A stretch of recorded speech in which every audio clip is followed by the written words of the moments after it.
नमस्कार मित्रों, उदय India digital में आप सबका फिर से बहुत बहुत स्वागत है और मैं हूं दीपक कुमार रथ। मित्रों, आज भारतीयता का शंखनाद जो मैं आपके सामने भारत से जुड़े, हमारा मिट्टी से जुड़े कुछ बातें कहते आया हूं। हमारा देश क्या है, हम कैसे हैं, हमारा संस्कृति क्या है, हमारा पूर्वजों कैसे रह के आए हैं, ये सारे बात अनेक बार अलग अलग विषयों पर भारतीयता का शंखनाद में उदय इंडिया में हम आपको सुना रहे हैं। आज भी जो आपके सामने मैं बात रखना चाहता हूं वो थोड़ा फिलोसॉफिकल है। आपको लगेगा कि ये थोड़ा फिलोसॉफिकल है, लेकिन फिलोसॉफिकल तो है ही, लेकिन ये एक अत्यंत जरूरी बात है, एक जिम्मेदारी है। जो जिम्मेदारी केवल सरकार की नहीं है, ये जिम्मेदारी आपकी भी है, हमारा भी है, आज की युवाओं की भी है। तो मित्रों, पिछले कुछ दशकों में हमारा देश में इवेंजिकल स्कूलिंग सिस्टम यानी मिशनरी स्कूलों की संख्या में काफी बढ़ोतरी हुई है। अब आप तो अपने बच्चों को इन स्कूलों में भेजते ही हैं कि वो आज की दुनिया के हिसाब से शिक्षा ग्रहण कर सके, आगे बढ़े, उन्नति करे। लेकिन वो उल्टा रहा है। हम कुछ सोच के भेजते हैं, कुछ उम्मीदें रखते हैं कि हमारा बच्चे उस स्कूल में जाएंगे, वो अंग्रेजी तो सीख लेते हैं, लेकिन हम उन बच्चों को जो बनाना चाहते हैं, जो संस्कार उनमें लाना चाहता है, वो अवसर वहां मिलता नहीं। केवल अंग्रेजी बोलने से एक छात्र के चरित्र का विकास नहीं होता है। कहते हैं सा विद्या जा विमुक्त है, जो मुक्ति प्रदान करता है वो विद्या है। वो संस्कार वैसे परिवेश में दिया जाता है जैसे गुरुकुल में होता था। पर बड़ा दुख की बात है कि आजकल बच्चे अपने धर्म से विमुख होते जा रहे हैं। जो शिक्षा सारगर्भित होनी चाहिए वो आजकल धर्मांतरण के कुत्सित चाल का शिकार हो रहा है, और हमारा बच्चे शिकार हो रहे हैं धर्म से।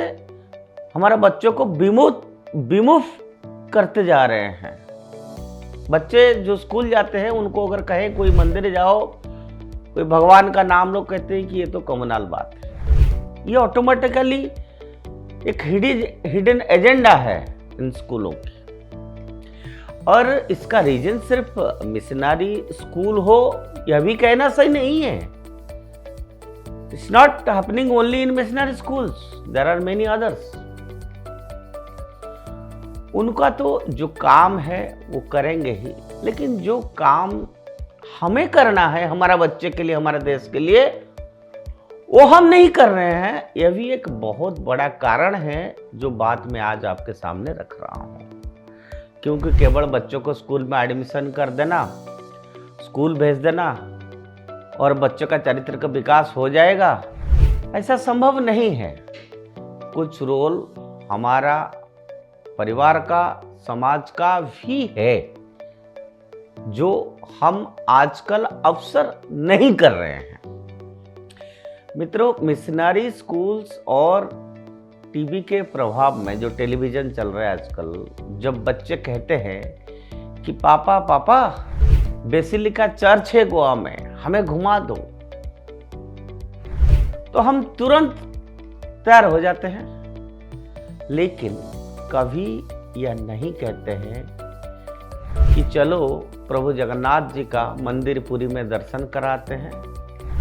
क्यों? क्योंकि ये जो नेहरूरियन सेकुलरिज्म का चश्मा जो हमारे ऊपर इतने सालों में चढ़ा गया है, ये उसी का नतीजा है।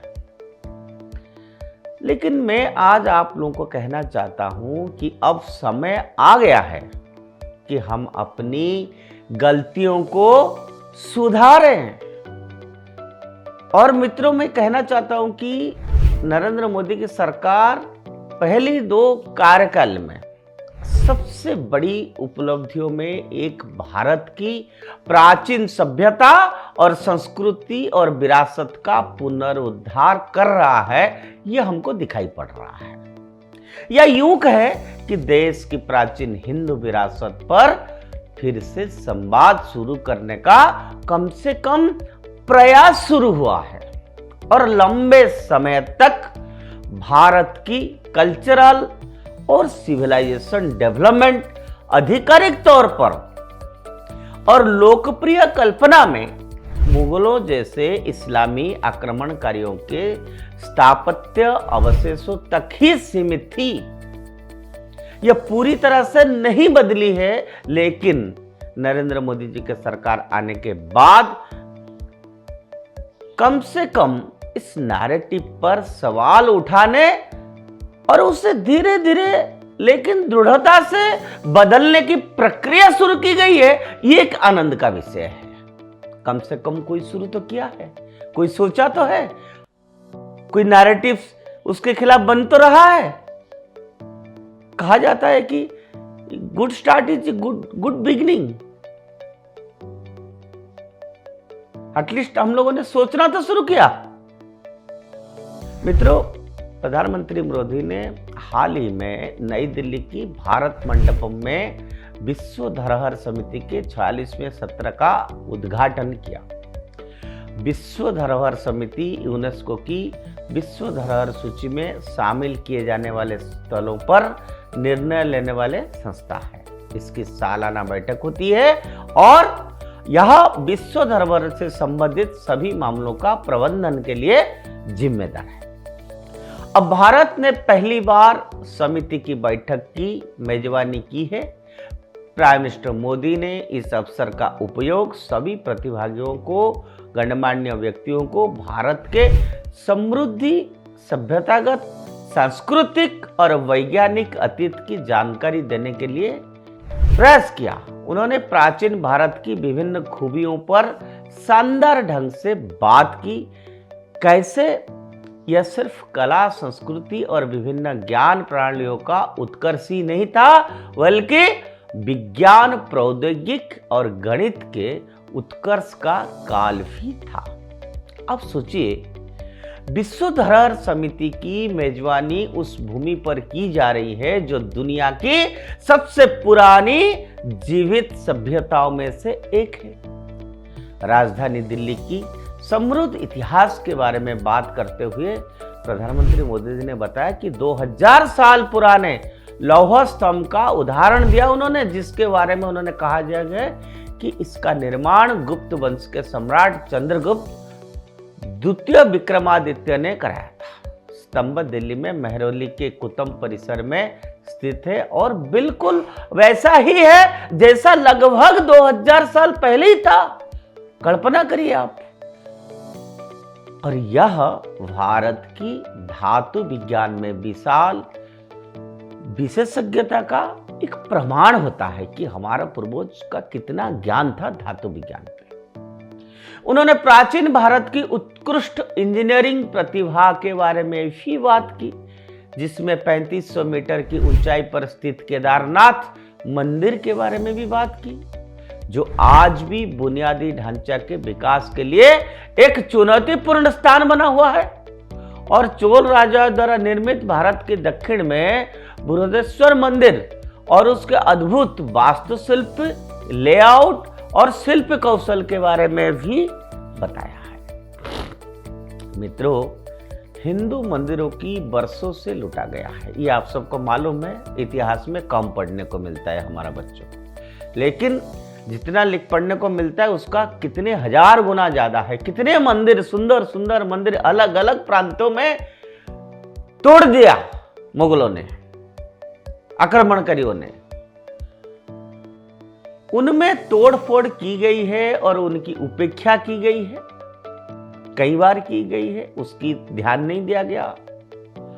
अब भारत में कई प्राचीन हिंदू स्थल बेहद जीर्ण शीर्ण अवस्था में आज भी है। मंदिरों की भूमि पर अतिक्रमण किया गया है। विश्व धरोहर समिति जैसे मंचों के माध्यम से वैश्विक स्तर पर भारत की प्राचीन हिंदू सभ्यतागत विरासत के बारे में जागरूकता फैलाना महत्वपूर्ण है, लेकिन स्थानीय स्तर पर बहुत कुछ किए जाने की आवश्यकता है, ऐसे हमको लगता है, इसलिए ये बात हम आपके सामने रखा। और इसलिए भारत की प्राचीन हिंदू विरासत को संरक्षित करने के लिए और अधिक प्रयास करने की आज आवश्यकता है। अब प्राचीन हिंदू संरचनाओं को विरासत का दर्जा देने की समस्या हल नहीं होती। हिंदू शासकों द्वारा बनाए गए हिंदू मंदिरों और स्मारकों की व्यवस्थित लूट और विनाश का मुद्दा एक ऐसा मुद्दा है जिसे समग्र रूप से संबोधित करने की आवश्यकता है, बहुत जरूरी है। भारत की सभ्यता की कहानी को पूरी तरह से फिर से स्थापित किया जाना चाहिए। ऐसे सभी प्राचीन हिंदू स्थलों की पहचान करना और उनका संरक्षण करना सरकार की प्राथमिकता और प्राथमिकता का क्षेत्र होना चाहिए। सरकार उसको प्राथमिकता देना चाहिए, प्रायोरिटी देनी चाहिए। लेकिन साथ ही ये सही समय है कि सरकार हिंदू मंदिरों पर राज्य के नियंत्रण को खत्म करे और मंदिरों को समुदाय को वापस सौंपने के लिए संसद में एक विधेयक पेश करने पर सरकार को विचार करना चाहिए। हिंदू मंदिर पर सरकारी नियंत्रण विशेष रूप से भारत के दक्षिण में प्राचीन हिंदू स्थलों की निरंतर उपेक्षा का एक प्रमुख कारण है। इसे सुधारने के लिए यह महत्वपूर्ण है कि हिंदू समुदाय अपने पूजा स्थलों का प्रबंधन स्वयं करे, ताकि प्राचीन मंदिर एक समृद्ध और जीवंत परंपरा का उदाहरण बन सके, ना कि केवल एक पर्यटन स्थल बन के रह जाए, ना कि केवल पर्यटन स्थल और बीते युगों की कलाकृतियों के रूप में जाना जाए। मित्रों, सरकार जो कर रही है वो तो कर ही रही है या उसको करना ही है, लेकिन क्या वो पर्याप्त है? नहीं। फर्ज आपका भी है, फर्ज हमारा भी है, फर्ज समाज का भी है, फर्ज सारे देशों की है। आपको, हमें और अपने बच्चों को हिंदू सभ्यता और मंदिरों से जुड़ी विरासत से उनकी पहचान करानी होगी। सिर्फ किस्से कहानियां ना सुनाइए। आजकल के बच्चे कहानियां सुनने से वो नहीं मानते हैं।